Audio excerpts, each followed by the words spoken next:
It's good to see you again. It's been a long time.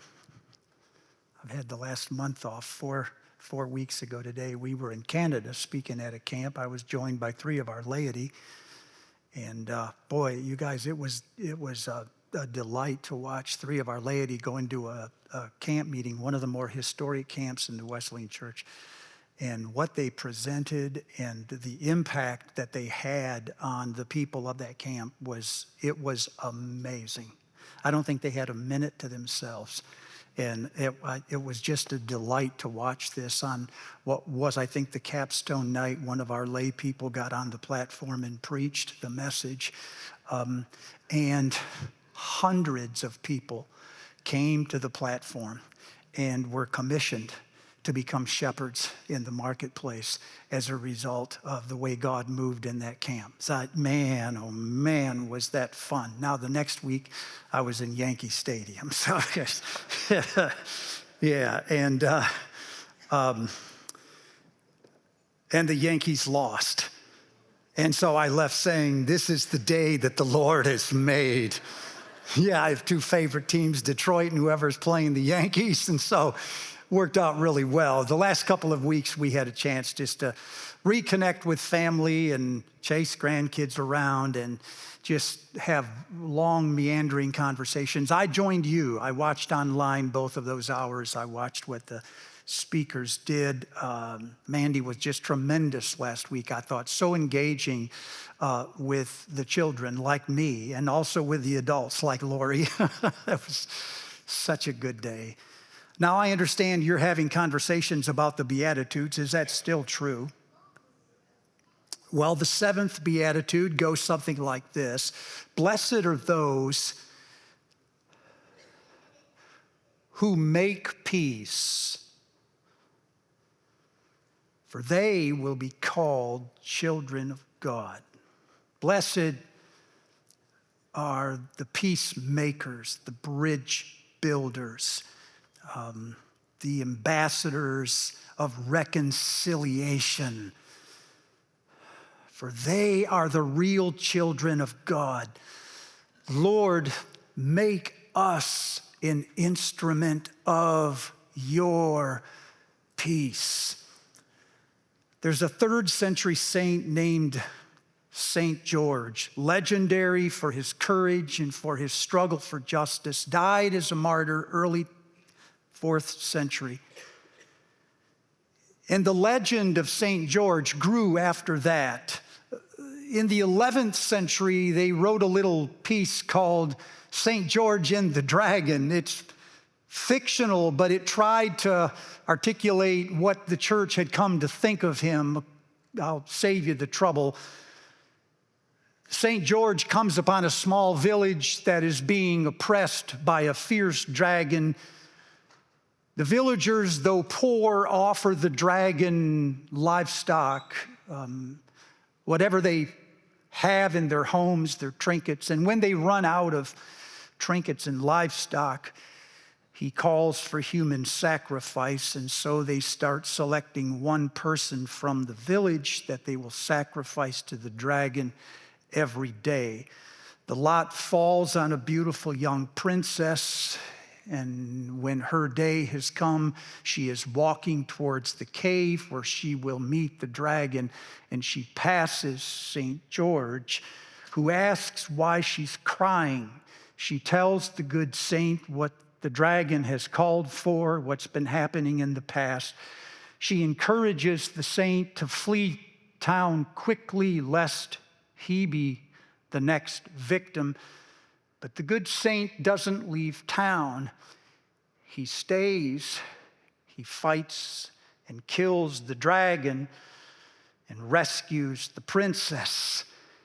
And from that day forward, whenever the villagers had a dragon, they would appeal to the quick and ready St. George, who would come in and fight the dragon.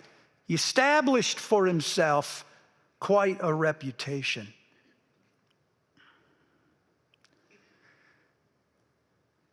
I'm told that afterward the story spread throughout Western Christendom, such that the knights during the crusade that met at round tables would imagine the spirit of St. George was among them. He was empowering them to fight, this time not dragons, but infidels that were occupying Antioch and Jerusalem. They would fight with the fierceness of St. George. They would overcome their dragons. The Australian philosopher Kenneth Minogue has imagined St. George in retirement. What does a warrior do who has established a reputation for fighting dragons, killing enemies, when he's retired? There are no enemies to kill. Well, says the philosopher, he invents them.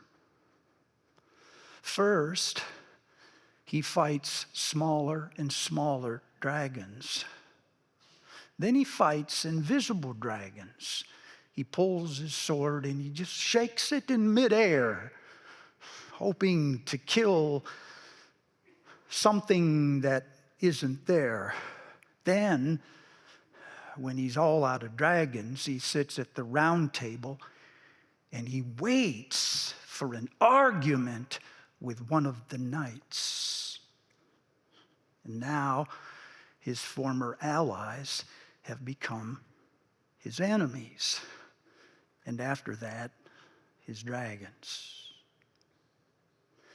The good philosopher wonders how many the saint would kill who weren't ever dragons.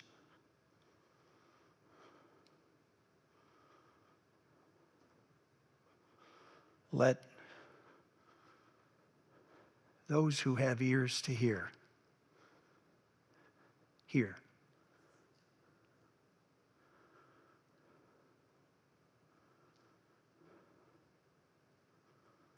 I wonder if the last 5 to 7 years have taught us to fight, such that our identity is now formed in the conflict. We know how to fight, but like St. George, we don't know how to govern. And so we continue to fight. And even when there aren't any dragons, we invent them because we need our dragons.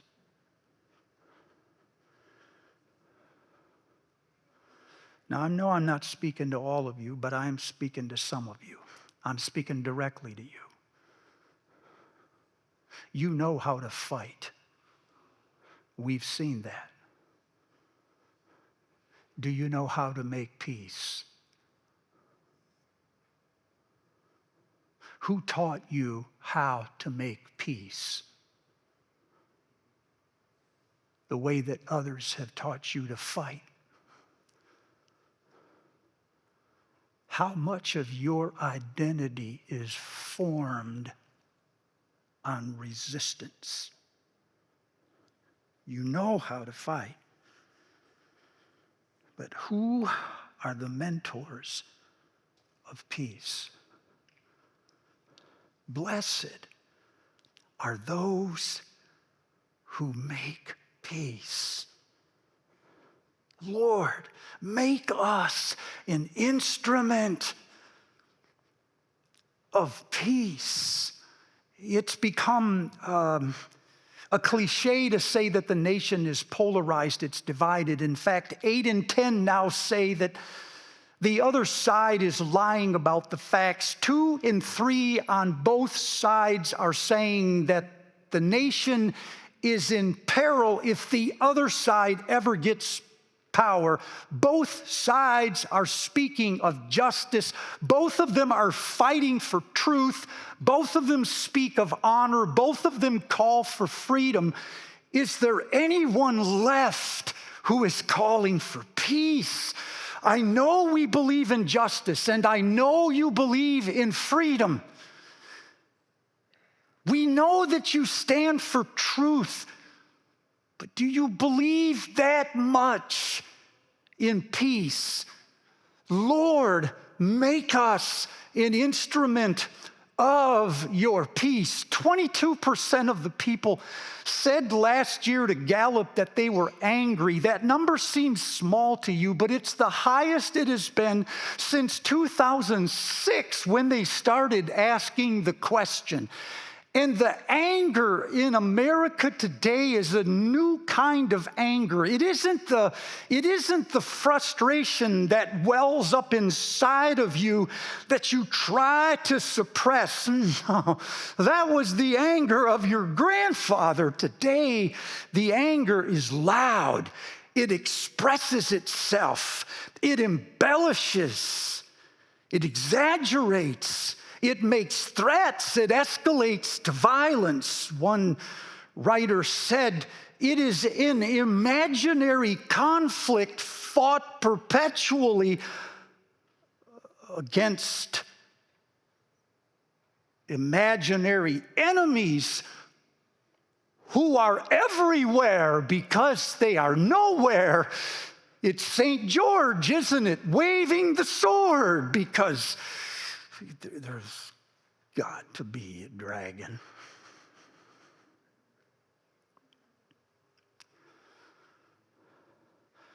Lord, despite that, make us an instrument of your peace. One observation about the Beatitude, and then I'll move to the story and I'm done. The observation is that what Jesus blesses is not those who call for peace, but those who actually make peace. And they are not always the same thing. So Jesus is not here blessing people who call for peace in Gaza or Ukraine or at the border or in Washington. That isn't nothing. It just isn't much. Jesus is blessing people who make peace in Cincinnati. He's saying that there is a layer of parents, teachers, counselors, social workers, journalists, neighbors that are always reframing the conflict in ways that the media never reports, and it de-escalates the conflict. He's saying, blessed are those who de-escalate, those who listen, who ask thoughtful questions, who empathize, who withhold judgment, who don't say much, but what they say is thoughtful. It's usually spot on. Blessed are those who show compassion, because whether you see them or not, they are the real children of God. It's the same in our city. Tomorrow, the mayor will probably post something, and our president will probably say something. The boss is going to hand something down. The umpire's going to make another bad call. It's always the umpire. The neighbor's going to do it again. And while the public will rush to a riot called social media, there will be a few of you who will withhold. You'll be more thoughtful. Happy are you. You're a better person.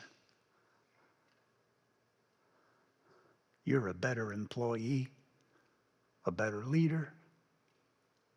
You're a better spouse.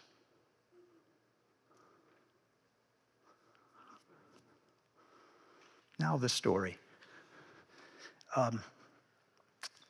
It's late in the day. Old man sits in a tent by himself, dimly lit. He's anxious. He's not aged well. He's mostly immobile. He's mostly blind. He's not always aware. But he's anxious because he knows that his life, like the day, has gone quickly. He knows that night is upon him, and he is not appointed a successor. So he's given orders that his eldest son would come into the tent, and he would ceremoniously place his hands on the boy, and he would give him the blessing. Now, as Americans, you have to understand the blessing is not an attaboy. The blessing has near legal ramifications. A blessing in the Middle East conveys authority, status, rights of property, power, the opportunity to carry the family's name. So he's ordered that the eldest son, it's always the eldest, would come in. He would convey the blessing. He hears a rustling at the door. He looks over, and because he's blind and because there's hardly any light, he can't make out the figure. He just says, "Esau, is that you?" And the voice says, "Yes, Father, it's me." But it isn't. It isn't Esau. It's Jacob, the second born. And Jacob has gone out and taken goat skin and put it on his hands and his arms and on his neck in case his father would touch him. The father says, "Did you bring what I asked for?" "I did." "Bring it to me so I can bless you." The boy moves closer. The father reaches out, touches his hand. Then he starts caressing his arm. And he reaches up and touches his neck. And he says, "I'm confused. You have the voice of Jacob, but it feels and smells like Esau. Is this really you, Esau?" Second time the boy lies. He says, "Yes, Father, it is." Then the father gushes a blessing. He says, "You are going to have many descendants." And he's not even married. "You are going to amass great wealth." He can hardly find a job. He says, "Kings will come and bow down to you," and he saves the best for last. He says, "And then your brothers, all of your brothers, they will come and they will bow down. They will serve you." And Jacob is thinking, that's it. That's it. I believe, though I cannot prove, that Jacob has a wound from his childhood. When he was born, he was clutching the heel of his older brother. And I know that means nothing to you in America. But they named him after that. They called him Yaakov, heel. One who clutches, one who strives, one who takes. And I think Jacob has built an identity out of this. The second born, the runt, the weaker of the two, the one who can't hunt, the stay-at-home boy. It's Jacob versus everybody all of his life. And now he has got the blessing. He's heard the blessing. He's had the one thing that he wanted, only he stole it. He gets up, he leaves unceremoniously. No sooner does he leave when there's another rustle at the door of the tent. The father looks over and says, "Who is it?" The voice says, "Father, it's me. It's Esau." There's a pause. No, it can't be. Esau was just in the room. I just blessed him. This can't be Esau. "What happened?" says Esau. And the father says, "One came in who said he was Esau. I blessed him." In that moment, I think the father realizes that in one of the last acts of his life, he got played by a son. His son has blown the family up. He has sent his father to the grave in an act of humiliation. He has driven a wedge between himself and his older brother. The family is in disarray. Esau realizes he's been robbed, and the vengeance just burns in his blood. He says, "I'll wait until the funeral is over and when the time for mourning is past. I will kill that." I don't know what he is. At the funeral, Jacob hears about it and he runs. He runs to a different country. He stays there for 20 years. And you guys, what I can't understand is why and how God continues to bless people like Jacob who have so much of that in them. I can't figure this out. Soon after that act of betrayal and humiliation to his father, God meets up with Jacob in the night, and God says to Jacob words that seem almost to ratify the fraud. He says, "Oh, I will make your name great. I will make your descendants many.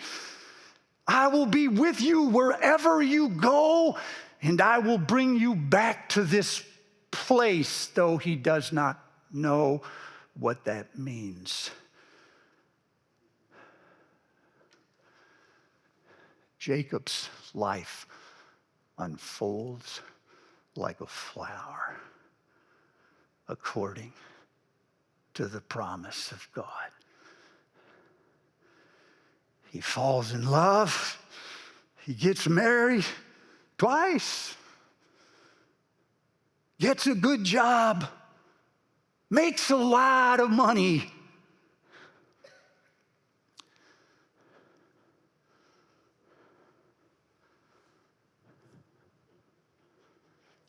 But at the end of those 20 years, two things become clear.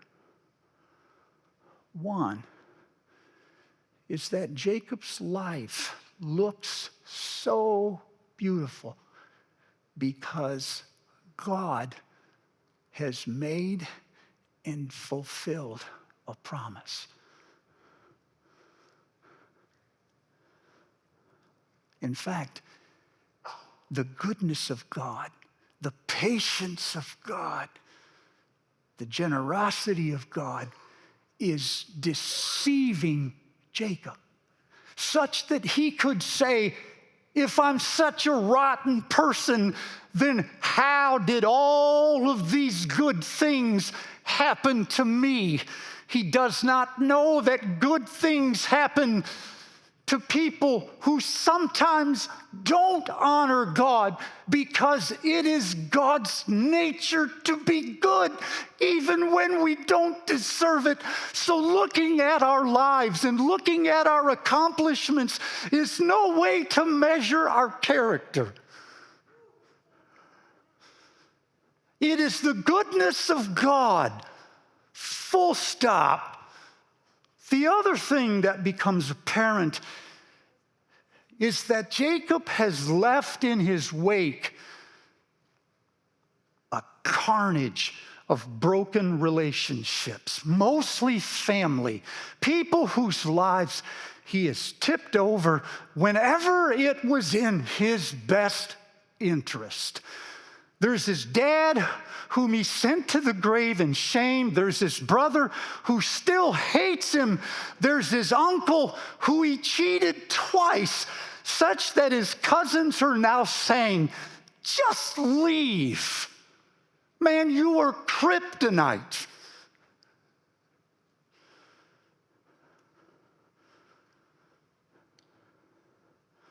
Now, Jacob, with no place to go, hears the Lord say,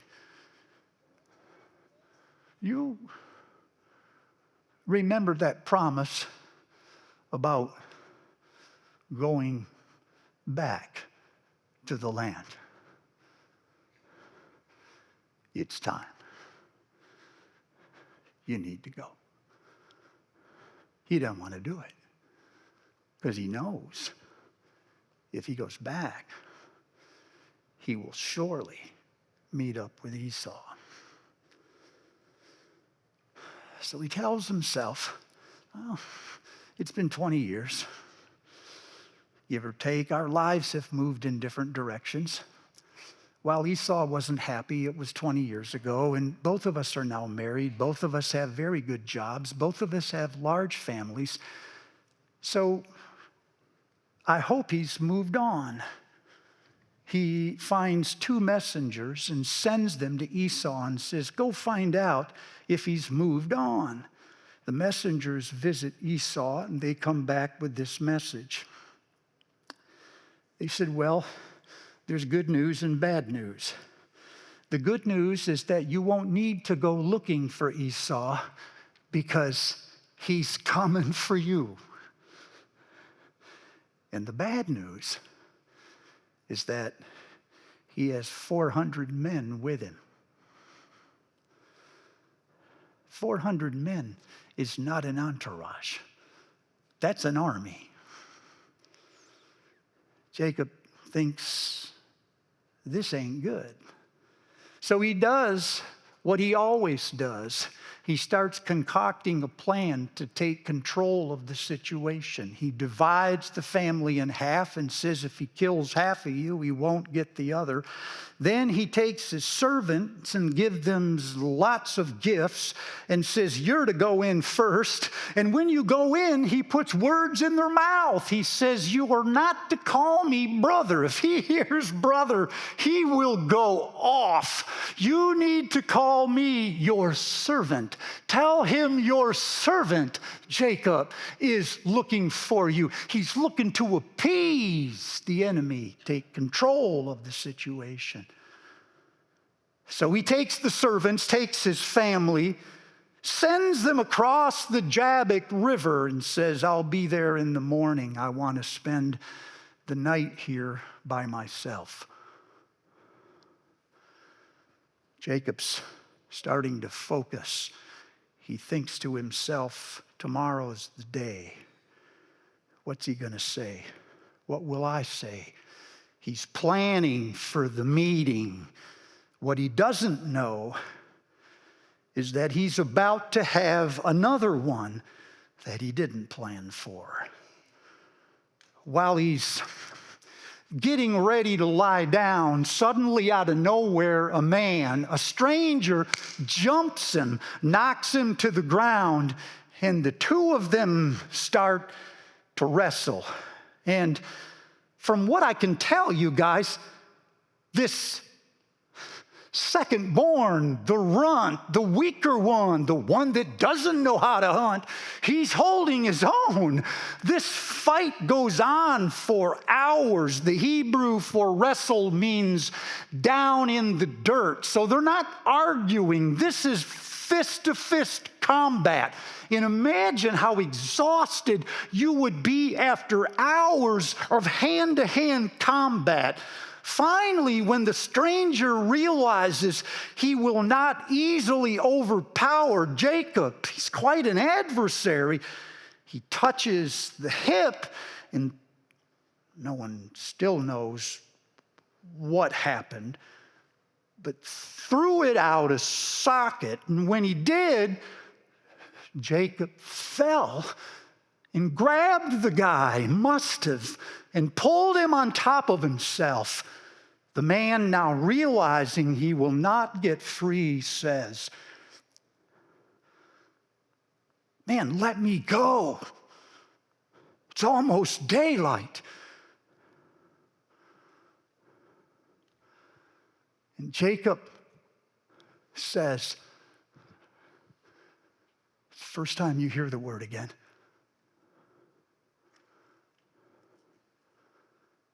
"Not unless you bless me." The reader looks at this and thinks, is he going back all the way to the blessing 20 years ago? He wants another. Or is he saying, "I stole the first one. I have earned this one. You do not walk away and call this a draw. You don't leave me empty-handed. You give me something."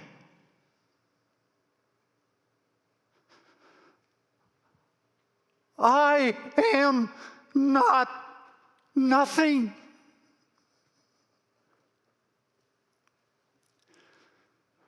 Man says,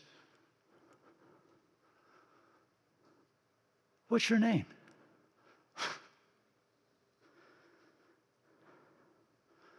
I don't think he'd look at him. I think he said, "Yaakov." Man smiles and says, "Heal. Your name is Heal." Do you know what that means? Yes, sir, I do. It means runt. It means second born. It means deceiver, supplanter, one who is always in conflict, always striving. Man says, "Not anymore. Not tonight. Tonight, your name is Israel," which means he struggles. And the man says it because you have fought with God and man. You survived.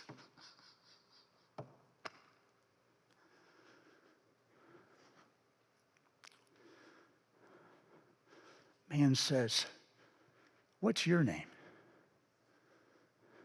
Or Jacob says, "What's your name?"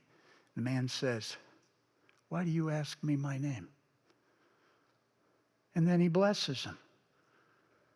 And very unceremoniously, as the sun rises, he disappears. Jacob, now lying in the matted grass, looks around and says, "This place, this is Peniel, face of God. For I have seen the face of God, and I lived." He gets up and he can't. The socket, the hip, the pain is killing him. Jacob has in fact received two things that night that have forever changed him. One of them is a new name, and the name is what you answer to. And God has given him a new name. From now on, he will not answer to deceiver. He will answer as one who struggles faithfully with God. And second, God has given him a wound. He's given him something he will take with him for the rest of his life. You want a memorial of a wrestle with God, you will walk with it forever. He starts to limp in the direction of Esau. The way that the story reads is the moment he got up from the ground, he looked and there was Esau coming toward him. But he must have noticed that this was not the conniver, the cheat, the boy of the past. There was something different. He tells his 400 soldiers to stay. Listen to the words in Hebrew. They ran, they embraced, they kissed, and they wept.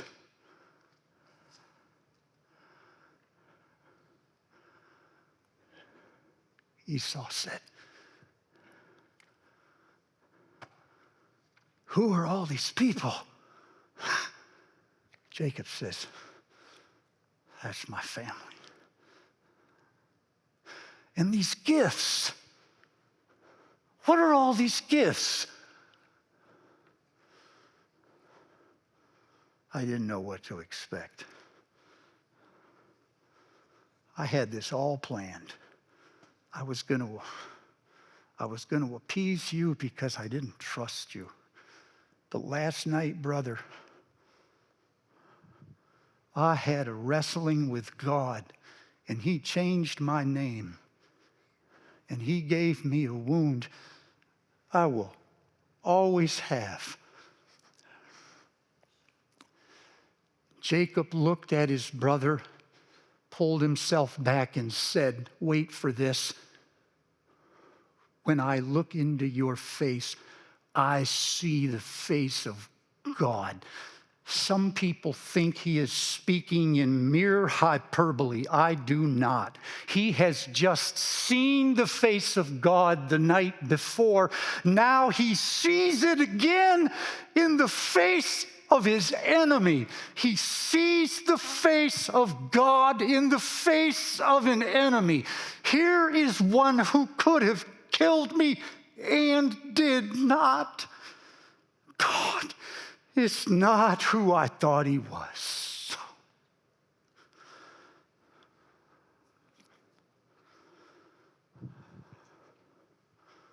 What am I saying? I'm saying making peace is easy when you're trying to make it between two other people that are warring with each other. The hardest peace to make is peace between yourself and your adversary because of something you've done to cause the conflict. You did it knowingly or unknowingly, but something you did has put a rift between you and someone else. If you will make peace, says Jesus, make it there. Don't stand up and tell the world what position to have. On your favorite injustices. You invent dragons because we've taught you how to fight. If you will be makers of peace, make it here, locally. And it starts not in the space between you, but in the space within you. You will say to yourself, it's been 20 years. A lot has happened. Our lives are in different places. Things have worked out. You'll say, if I'm such a bad person, then how do I have all of these accomplishments? You do not know, apparently, that God blesses people who do not always deserve it. Look behind you. Who are the Esau's in your wake? Are they in your family? Marriage? Neighborhood? Work?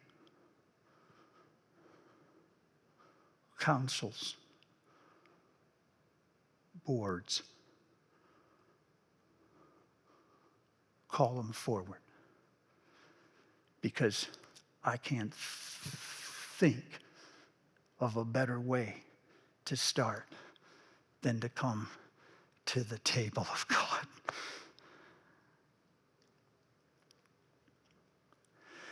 Before you meet your adversary, you will have to have your night at the river where God changes your name.